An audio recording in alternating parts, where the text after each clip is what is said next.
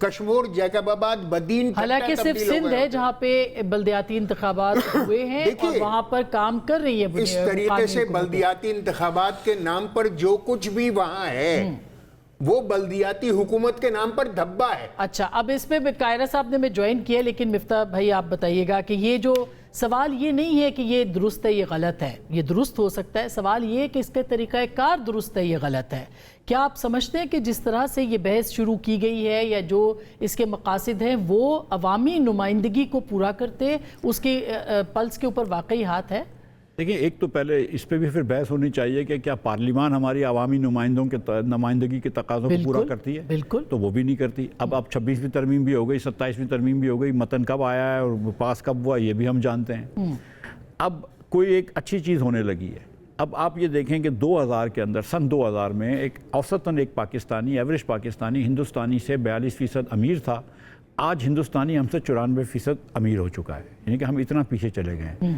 2018 سے 2025 کے اندر ہم غریب ہو گئے ہیں. آپ کی 40% بچہ اسٹنٹڈ ہے، 39% بچہ اسکول میں نہیں ہے. آپ توسہ شریف کے اندر 330 بچوں کو HIV ہو گیا. چیف منسٹر صاحبہ دنیا میں کوئی اور صوبہ ہوتا ریزائن کرتی ہیں، کیونکہ یہاں پہ پنجاب میں کوئی سیکنڈ ٹیئر، تھرڈ ٹیئر ہے ہی نہیں، تو ڈائریکٹ چیف منسٹر دیکھتی ہیں.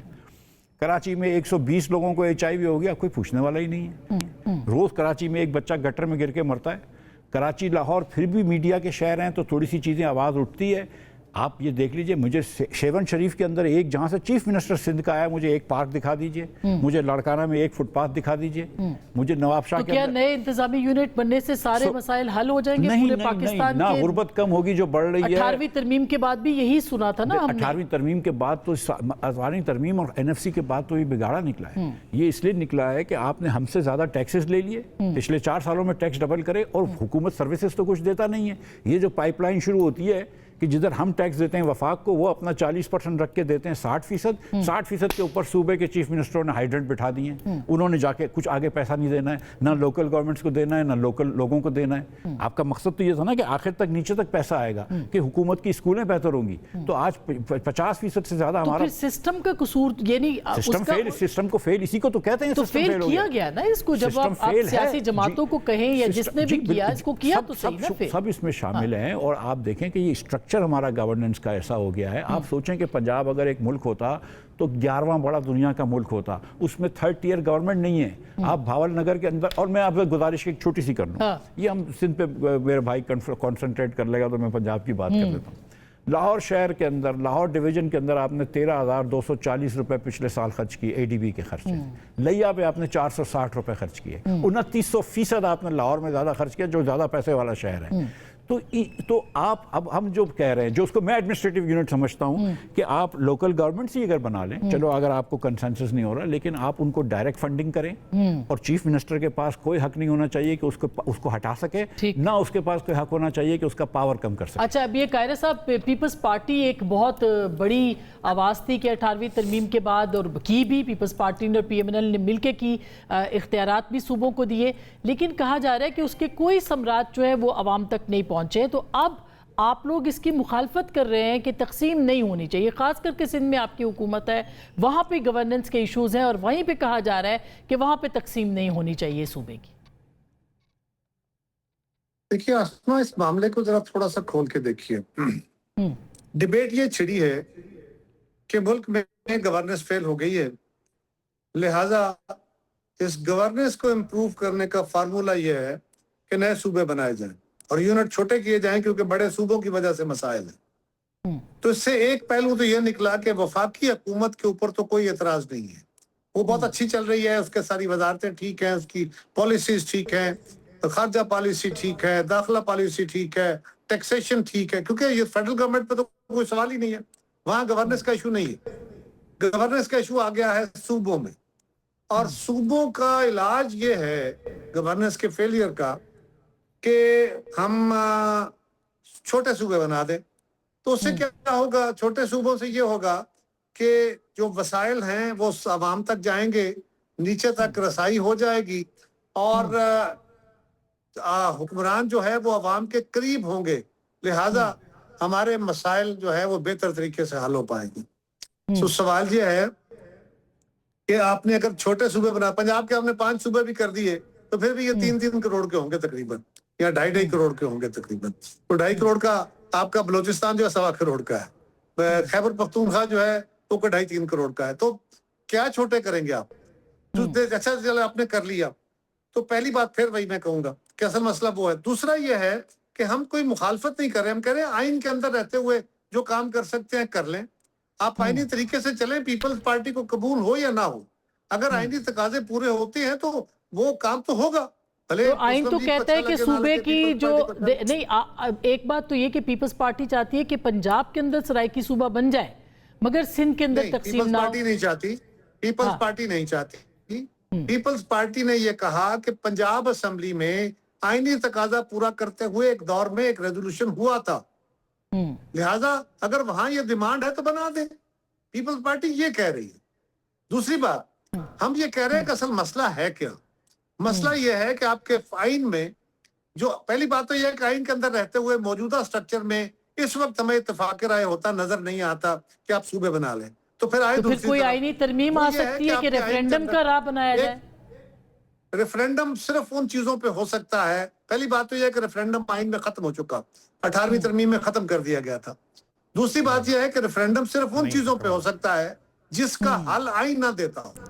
جس کا حل آئین دیتا ہے اس پہ ریفرینڈم نہیں ہو سکتا.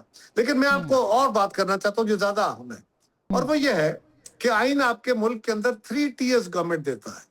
فرسٹ ٹیئر فیڈرل گورنمنٹ ہے, دوسرا ٹیئر لوکل پروونشل گورنمنٹ ہے, تیسرا ٹیئر لوکل گورنمنٹ.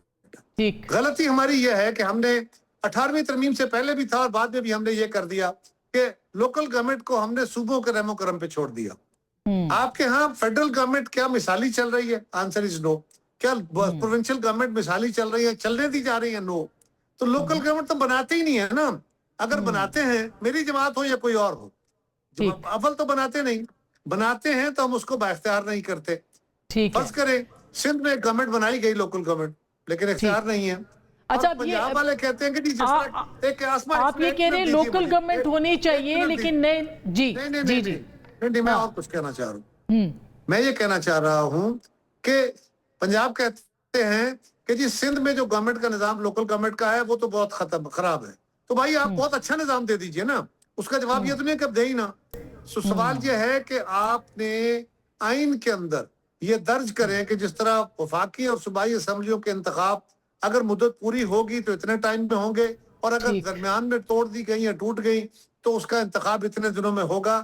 اسی طرح مقامی حکومتوں کے نظام کو اتفاق رائے کریں اور اس پہ آئینی تحفظ دیں کہ اگر پہلی بات تو یہ ہے کہ آپ لوکل گورنمنٹ. اچھا, اب یہ آپ حیدرآباد رضوی صاحب سے, میں آپ نے کہا ریفرینڈم, آپ کہہ رہے تھے کہ ریفرینڈم ختم نہیں ہوا, آپ دونوں نے کہا ایک وقت میں کہ نہیں ختم ہوا. میری بات اگر ختم ہونے دیتی ہے آدھے منٹ میں, جی جی جی, جو این ایف سی کر کے ہم نے وسائل کے اوپر صوبائی چیف منسٹر بیٹھ گئے ہیں, وہ پنجاب ہو یا سندھ ہو یا کے پی ہو یا جو بھی, وہ کب اپنا اختیار چھوڑیں گے؟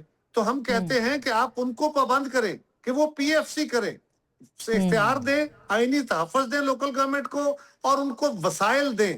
تو یہ جو آپ کا حکمرانوں کے اور عوام کے درمیان فاصلے کا ایشو ہے یہ حل ہو جائے گا. یہی بات ہے جو مالیاتی, بالکل جو قائرہ صاحب کہہ رہے ہیں وہ مالیاتی اختیار کی بات کر رہے ہیں کہ وہ دیا جائے, وہ نہیں ہے, نہ کہ یہ کہ نئے انتظامی یونٹس جو ہیں وہ بنا دیے جائیں. وہ اس کے لیے آئین کی ترمیم, وہ کہتے ہیں صوبے کی اسمبلی 2/3 اکثریت کے ساتھ کرے. سندھ میں 2/3 اکثریت آپ کے پاس نہیں ہے, وہ پاکستان پیپلز پارٹی کے پاس ہے. پھر کیا حال ہے؟ آسمہ, میں نے تو آپ کو شعر پڑھ کے سنایا تھا, خود راہ بنا لے گا, بہتا ہوا پانی ہے.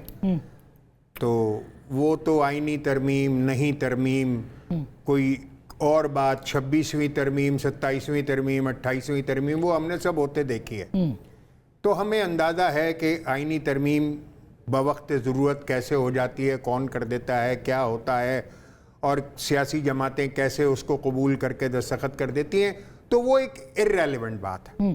اچھا, جہاں تک رہ گئی اس بات کہ آپ این ایف سی دے دیں صوبوں کو اور صوبوں پھر اس کو پی ایف سی دے دیں, تو قائرہ جیسے جو لوگ ہیں کہ جو بنیادی طور پر جمہوریت کو بڑا فوکس کرتے ہیں اور ہمیشہ ایک اصولی بات کرتے ہیں, ہونا تو یہی چاہیے تھا, جیسا کہ قمر زمان قائرہ صاحب نے فرمایا کہ آپ این ایف سی لے رہے تھے, این ایف سی کو آگے پاس آن کر دیتے, پی ایف سی میں شہروں کو دے دیتے, یہ بحث چھڑتی ہی نہ. مگر 15 سال سے میرے صوبے سندھ میں پیپلز پارٹی حکمران ہے, تو یہ بات کس سے کہی جائے کہ پی ایف سی کر دیں؟ کس سے کہی جائے؟ یہ تو آئینی ترمیم وہ کہہ رہے ہیں, یہ آئینی ترمیم موجود ہے, 18ویں ترمیم میں یہ بات ڈیسائیڈڈ اپون ہے. جو وہ آرٹیکل 140A ہے وہ بڑی کیٹیگورک ہے اس بارے میں کہ انتظامی, مالی اور سیاسی اختیارات جو آپ نے وفاق سے لیے ہیں وہ آپ اسی طرح شہری حکومت کو دے دیں. مگر 15 سالوں میں ایسا ہوا نہیں. تو اب جب پانی سر سے اونچا ہو رہا ہے تو یہ کیسے عوام اس بات کو یقین کر لے کہ 15 سال گزر گئے, اس کشکول لے کر جو پی ایف سی کا سب گھومتے رہے کہ خدا کے لیے پی ایف سی دے دو, خدا کے لیے, مگر کسی نے نہیں دیا. جو جہاں حکمران تھا اس نے مطلق العنان حکمرانی کی ہے اور کوئی پی ایف سی نہیں دیا ہے. تو اب کیسے مان لیا جائے کہ یہ پی ایف سی دے دیا جائے گا؟ اور اب 15 برس بعد یہ بات ہو رہی ہے. 18ویں ترمیم تو اس یقین کے ساتھ ہوئی تھی. ان سیاسی جماعتوں نے ناکام کر دیا 18ویں ترمیم کے منصوبے کو اور 18ویں ترمیم کی خواہش کو اور 18ویں ترمیم کے ان فارمولاز کو کہ جو عوام کی بہتری کے لیے انہی سیاسی جماعتوں نے کیے تھے. خود اپنے لکھے کو کاٹ کر قلمزد کر کے مطلق العنان حکمران ہو کر بیٹھ گئے, اور پھر اس کے بعد اب آپ کے پاس چارہ کیا ہے؟ اب آپ کے پاس صوبے کے اندر 2/3 اکثریت نہیں ہے, قرارداد وہاں سے آئے گی, اس کے لیے آپ کہہ رہے ہیں کہ پہلے قومی اسمبلی کے اندر ہو سکتا ہے کہ کوئی ترمیم ایسی ہو, اچھا پارلیمنٹ میں ہی ہو, کہ جس میں شاید کوئی ایسی تبدیلی لائی جائے کہ جس سے نئے انتظامی یونٹس بن جائیں, اور ریفرینڈم وغیرہ کا ریفرینڈم کا آپشن کھلا ہوا ہے. 18ویں ترمیم نے ختم نہیں کیا ریفرینڈم کے آپشن کو, اسٹل دیر. یور ٹیک سر؟ دیکھیے 26ویں ترمیم میں بھی یہ بات ہوئی تھی کہ لوکل گورنمنٹس کو بہتر کیا جائے, اور 27ویں بھی بات ہوئی, اور 27ویں اور 26ویں دونوں میں پیپلز پارٹی اس سے منکر ہو گئی. اس نے کہا کہ نہیں, ہم اس پہ ایگری نہیں کریں گے. اس وقت ان کو کچھ ضرورت اور تھی تو 26ویں 27ویں ہو گئی. سو یہ کہنا کہ پیپلز پارٹی لوکل گورنمنٹ کے حق میں, وہ تو ایک دم بات غلط ہے. اور یہی بات کہ پی ٹی آئی کے بارے میں کہہ سکتے ہیں کے پی میں, اور یہی بات کہہ سکتے ہیں ہم نون لیگ کے بارے میں پنجاب میں. اور وہ نون لیگ تو جس طرح کا الیکشن کرا رہی تھی کہ 12 لوگ ایک ساتھ لڑیں گے اور 6 لوگ جیتیں گے اور اس کے بعد 1 مہینے میں پارٹی کریں گے, کیونکہ ان کو خوف ہے کہ وہ الیکشن ہار جائیں گے. تو یہ بات تو بالکل درست ہے نا کہ یہ کوئی پاور اپنا ڈیوالو نہیں کرنا چاہتا. اور جو مجھ سے آپ ٹیکس لیتے ہیں وہ اس لیے نہیں لیتے کہ چیف منسٹر صاحبہ یا چیف منسٹر صاحب جو ہیں وہ سارے پیسے رکھ لیں. میں چاہتا ہوں کہ اس کے پیسوں سے غریب بچوں کی اسکول ٹھیک ہو.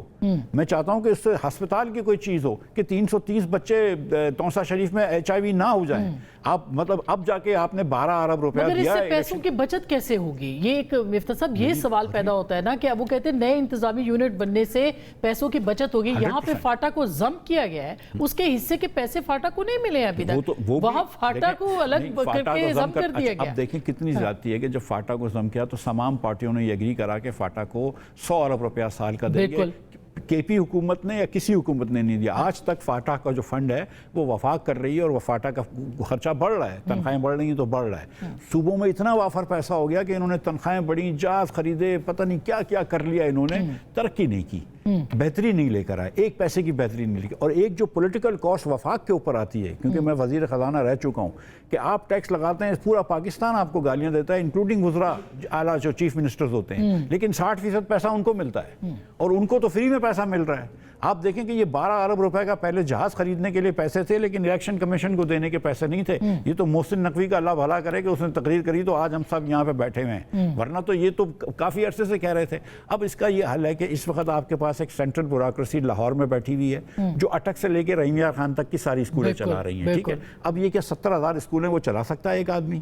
آپ کے پاس کراچی میں لوگ بیٹھے ہوئے ہیں, وہ فیصلہ کر رہے ہیں کہ دادو میں اسکول بنے گی یا دادو میں روڈ بنے گا. اس طرح دنیا میں ہوتا ہے. آپ کی جو سینٹرل بیوروکریسی بیوروکریسی ہے وہ کم ہو جائے گی. آپ دادو کے لوگوں کو فیصلہ کرنے دیں. لیکن وہاں پہ بھی تو پھر آفیسز بنانے پڑیں گے, وہاں پہ بھی تو اخراجات ہوں گے, پھر اس کے اخراجات کیسے ابھی مثال کے طور پہ ابھی مثال کے طور پہ کمشنر چلا رہے ہیں, ڈپٹی کمشنر ایڈیشنل کمشنر چلا رہے ہیں, جن کو آپ ڈالے خرید کے دیتے ہیں وغیرہ. اس کے بعد کمشنر نہیں ہوگا, وہ میئر ہوگا, جس کے پاس سارا پاور ہونا چاہیے, پولیس بھی ہونی چاہیے, بانی بھی ہونا چاہیے, کیونکہ آپ تو نہیں دے رہے. تو کچھ بہتری تو آئے گی نا. آپ کا جب 40% بچہ اسکول کے باہر ہونا تو یہ آرگیومنٹ بھی ہم کو نہیں کرنی چاہیے. مگر یہ تو نئے انتظامی یونٹس کے علاوہ بھی ہو سکتا ہے نا, یہ آرگیومنٹ بھی تو آ رہا ہے کہ یہ اگر آپ لوکل گورنمنٹ سے بنا لیں گے تو اس سے مسئلہ حل ہو سکتا ہے. دیکھیں میری بات سنیں, لوکل گورنمنٹ جس طرح بنی تھی پہلے مشرف صاحب کے زمانے میں, لوکل گورنمنٹ ٹھیک, ان تینوں حکومتوں نے کیا پارٹیوں نے پہلے آ کے انہوں نے وہ لوکل گورنمنٹ چھوڑا دی.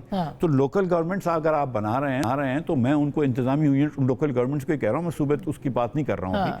میں یہ کہہ رہا ہوں کہ آپ نئے صوبوں کے حق میں ہیں. ویسے میں سمجھتا ہوں کہ اگر کنسنسس نہیں ہو رہا تو مشکل ہو جائے گا, تو کنسنسس کر لیں. اور میں اس صورت میں حق میں ہوں کہ اگر یہ لوکل گورنمنٹس بھی نہیں کرتے, اور جو میرے خیال سے نہیں, لیکن اگر وہ ایڈمنسٹریٹو یونٹس پہ نہیں مانتے نا تو پھر کوئی چارہ نہیں ہے, آپ کو اس پہ جانا پڑے گا. لیکن میں اگنی سے بات ختم کر لوں کہ میرے ذہن میں جو ایڈمنسٹریٹو یونٹ ہے کہ اس کو وفاق سے ڈائریکٹ پیسے ملیں گے, اس کو یہ صوبے والے ہٹا نہیں سکتے. اب میں آپ کو ایک چھوٹا سا ایگزامپل دوں کہ کراچی کے اندر بلڈنگ کنٹرول اتھارٹی جو ہے وہ سندھ نے لے لی پورے صوبے کی, کہ ساری صوبے کی بلڈنگ کنٹرول اتھارٹی ہم لیں گے. دوسرے دن پورے صوبے کو واپس کر دی, ماں سوائے کراچی کے, کیونکہ کراچی کے اندر جو ہے کچرا اٹھانے کا, آپ کراچی کے ایک چھوٹے ایریا محمود آباد میں کچرا اٹھاتے ہیں, وہ سندھ کے چیف منسٹر فیصلہ کر سکتے ہیں کیونکہ ٹھیکوں کا مسئلہ ہوتا ہے.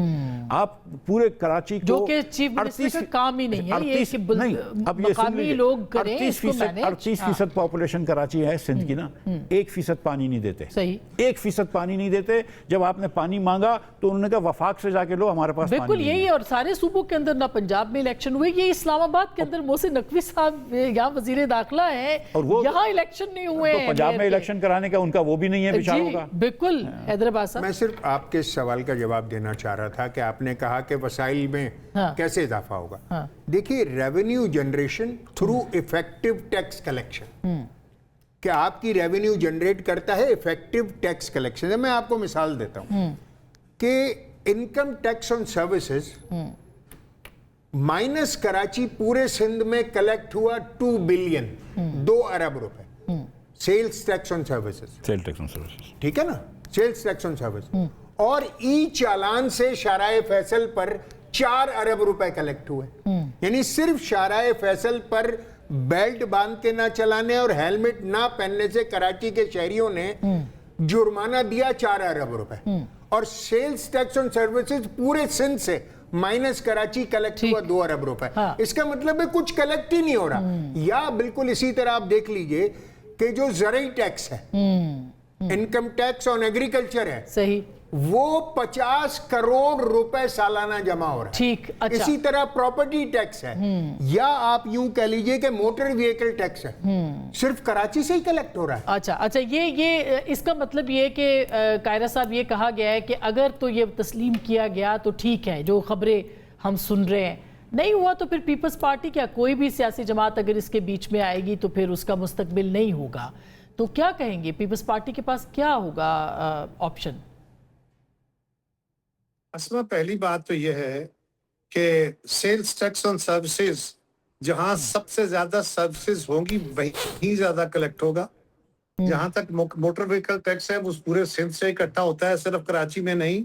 اور کراچی میں کیونکہ زیادہ گاڑیاں ہیں, زیادہ کنسنٹریشن ہے, پھر حیدرآباد میں ہے, پھر باقی جگہوں پہ, تو وہ اس کی اور وجوہات ہیں, وہ اس وقت آج اس کا موضوع نہیں ہے, لہذا میں اس پہ نہیں جاتا. بٹ ایک بات, اگر تو آئین سے بیونڈ جا کے کسی نے کچھ کرنے کا خواب ہے تو اس کو تو میں نہیں کچھ کہہ سکتا, اس پہ تو میں کسی کو روک نہیں سکتا. اس کے نتائج بھی بہت سارے ہوتے ہیں, وہ پہلے بھی بھگتے ہیں, اب بھی بھگتے رہیں گے. لیکن میں تو یہ کہہ رہا ہوں کہ آئینی ڈھانچے کے اندر رہتے ہوئے اگر اس مسئلے کا حل نکل سکتا ہے. اگر 15 سال کسی نے نہیں کیا تو میں آپ سے ایک یہ بھی کر دوں کہ ریفرینڈم کا قانون ختم ہو چکا, میں آپ کو تسلی سے کہہ رہا ہوں. اور دوسری بات, جب یہ تھا تب بھی ریفرینڈم ان ایشوز پہ ہو سکتا تھا جن ایشوز کو آئین ایڈریس نہیں کرتا. صوبے بنانے کا ایشو آئین میں ایلیبوریٹڈلی موجود ہے, لہذا اس پر ریفرینڈم نہیں ہو سکتا. ہاں, کرانے والے تو دھکے سے کرا لیں. لیکن تیسری گزارش یہ ہے کہ ہم کیوں کہہ رہے ہیں بھائی 18ویں ترمیم میں غلطی. اور میں ایک اور گزارش کروں, میں اپنی گورنمنٹ کو ساتھ رکھ کے کہتا ہوں, پہلے اس کا ذکر کرتا ہوں کہ بھائی میری جماعت ہو یا مسلم لیگ ہو یا پی ٹی آئی ہو, کوئی بھی مقامی حکومت کو افیکٹولی نہیں دینا چاہتا, نظام اختیار ڈیوالو نہیں کرتا. لیکن سوال یہ ہے کہ آپ نے مقامی حکومتوں کے نظام کو 18ویں ترمیم میں ایک لائن لکھی کہ مقامی حکومتیں بنانی ہوں گی, اور یہ کام صوبوں پہ چھوڑ دیا, وہ کیسی بنائیں گے. اس پہ کنسنسس کیجئے کہ آپ کے آئین میں آلریڈی موجود ہے, ایک دباؤ موجود ہے, اس کو استعمال کر کے آئینی سٹرکچر کے اندر ان کی مدت کو بھی تحفظ دیجئے, ان کے اختیارات کو بھی تحفظ دیجئے, اور پی ایف سی کے ذریعے پیسے دلوائیے. فیڈرل گورنمنٹ ڈائریکٹ ضلعوں کو نہ دیکھے, اس لیے کہ پھر آپ سفر شروع کر دیں گے ٹو ورڈ فیڈرل اور ایک سینٹرسٹ نظام. یہ تو یہ اچھی, کیا آپ کو نہیں لگتا یہ اچھی تجویز ہے؟ یہ قاہرہ صاحب بہت اصولی بات کر رہے ہیں. I agree 100% with him کہ ایک لائن لکھ دی گئی, اعتراض تھا. ہم نے 26ویں ترمیم پیش کی جس میں اس کو بالکل ایلیبریٹ کر دیا, ایک ایک چیز بڑی واضح کر دی, اور وہی چیز 27ویں ترمیم میں بھی لائی گئی. پرائم منسٹر شہباز شریف صاحب نے کھڑے ہو کر پارلیمنٹ میں کہا کہ میں تو بالکل تیار تھا مگر روک لی گئی. تو وہ روکنے والا کون تھا؟